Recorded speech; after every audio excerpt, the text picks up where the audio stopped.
Magandang araw mga kaibigan. Tingnan natin yung nangyayari sa day 15 ng impeachment trial. Kawawa ang COA witness sa pag-cross-examine ni Attorney Christine Ferrer. Pakinggan natin. Okay, salamat. Number 4, narrative. The protective intelligence activities carried out in support of the Vice Presidential Security and Protection Group's protective security operations for the places of engagements of the Vice President Sara Duterte from July 1 to September 30, 2023 are listed below. Tama ba yung binabasa ko? Opo, tama po. Okay, thank you. So letter A, may nakalagay ho doon, DPWH inauguration and opening of Davao City Coastal Bypass Project, Segment A. Date covered, June 28 to July 1, 2023. Location, Davao City Coastal Road, Times Beach, Ecoland, Davao City. Sakto? Sakto po yung binabasa ko? Opo, tama. Okay, thank you. Probable threats, letter A, cause-oriented groups, open close parenthesis, NDF, and letter B, criminal groups. Tama po? Opo, Okay, tama. thank you. Number 4, detailed intel collection team, ICT4, tama po? Opo. Okay, number 5, timeline of activities, no? As shown below, the timeline of activities of the Vice President are as follows. So, tingnan natin yung number 4 kung magpo-fall po yan sa confidential or surveillance work, no? Number 4, liaising with intel operatives and respective informants of the PNP and AFP for the data information gathering needed for the threat assessment on criminalities in Davao City and neighboring areas. Does that fall under confidential activity or normal lang yan sa administrative work or normal administrative work lang yan ng OVP? Papasok po siya sa surveillance. Okay, salamat. Yeah. Number 5 po, no? Intel fusion with for the threat assessment and situation update. Papasok po siya sa surveillance. Opo. Okay, salamat po. Yan na. Nako-corner na, na-checkmate na. Ito hong number 11, no? Final briefing to intel operatives and informants. Ano ba to? Normal lang to na trabaho ng OVP or part ito ng surveillance or confidential work? Papasok po siya sa surveillance activity. Alright. Then, baba tayo dito sa actual operations, no? Itong profiling and security tagging of the participants, item number 12, who will be attending the event. Papasok po ba na normal admin work lang yan ng OVP or papasok po siya as confidential work for surveillance? Papasok po siya dun sa surveillance. Galing! Salamat. Number 13, deployment of intel operatives and informants along routes, primary and alternate from the PNP. Surveillance or normal work lang yan na OVP? Papasok po siya sa surveillance. Yun! Number 14, provided intel coverage prior to the arrival, actual and departure of the Vice President. Surveillance or normal lang yan? Part lang yan ng admin work ng OVP? Papasok po siya sa surveillance. Okay. Wow! Pasok lahat.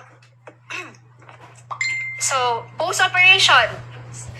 Number 16, continuous collaboration with the intel operatives of Davao City Police Office and TF Davao.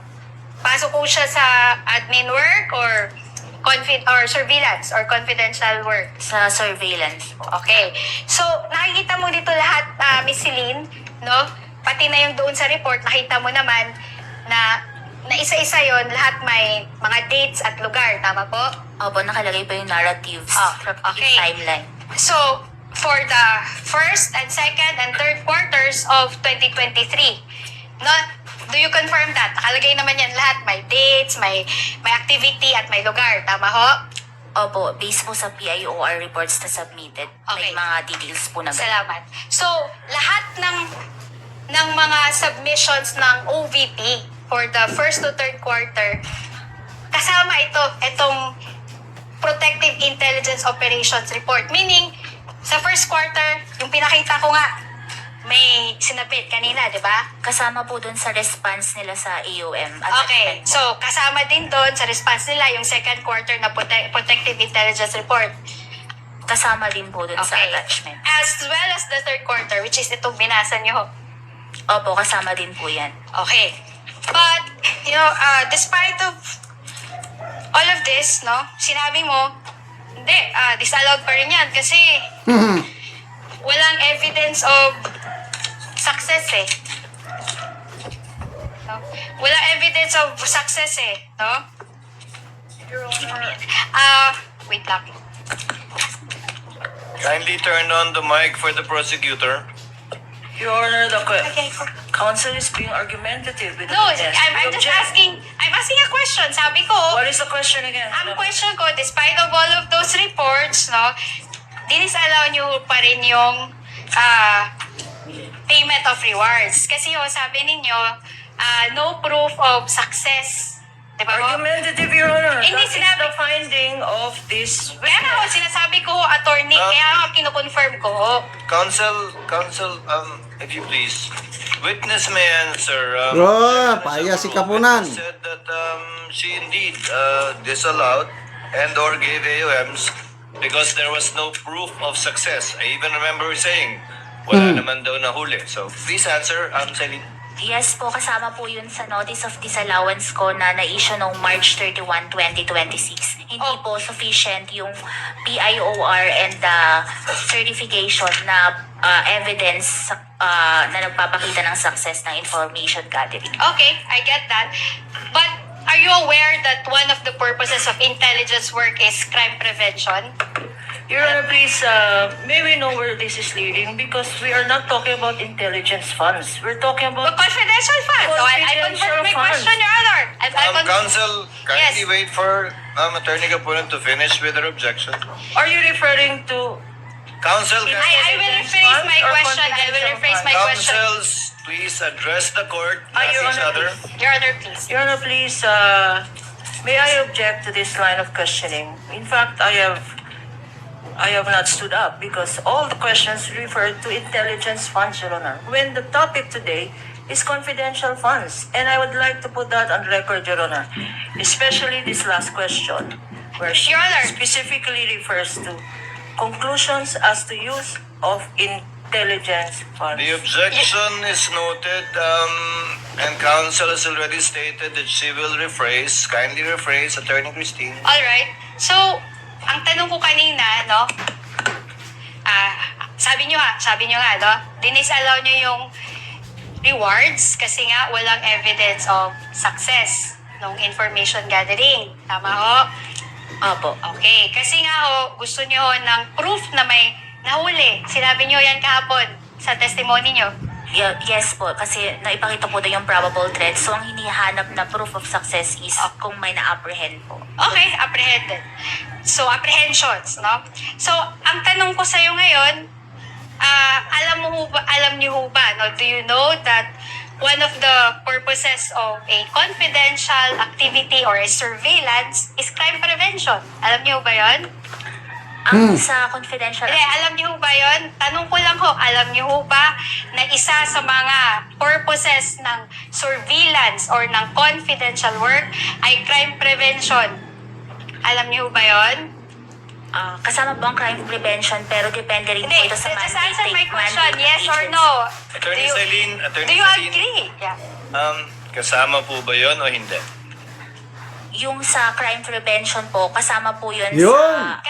sa Wait, pero let her depende answer. pa rin po ito sa magiging sa mandate po ng Ang ganda lang, agency. kasama po ba siya sa surveillance at paggamit ng confidential fund, crime prevention? Yes or no? Opo, kasama po. Yun! Salamat, Celine. Okay. Meron tayong tatlong Tignan nyo. klase ng- Ang ganda talaga. Kasi dinis-allow nila yung ano ng reward nang dahil lang walang nahuli. Crime prevention kasama sa purpose ng surveillance. So, na-checkmate. Kudos. Ang galing ni Attorney Christine. Salamat. Mga kaibigan, salamat sa inyong pagsubaybay sa channel na ito. Nakakatulong kayo ng malaki sa tribong Talandig ng Bukidnon dahil ang sweldo natin sa channel na ito is pantulong po sa tribo. Namimigay tayo ng libreng yero at pako para makapagpatayo sila ng mas maayos na tirahan. Panoorin nyo ang video na ito. Sa balay sa Tabangan ug Yero. So muna ni kadtong gitabang nga Yero tungod kay kagahapon ulan man, so wala ko kaanhi, so ila na gyud gi atop, nagdali-dali sila atop kay ulan man, at least nga dili daw sila maulanan. So muna ni katong gitabang nga Yero nga nakaatop na gyud sila. So napulihan na gyud tong ilang atop nga ilang gitangtang nga mga buslot na.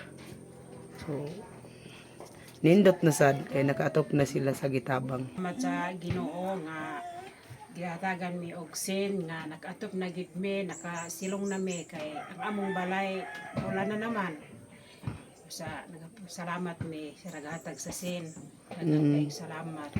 Kagahapon tungod kay gaulan naman, so nagdali-dali na mas pag-atop.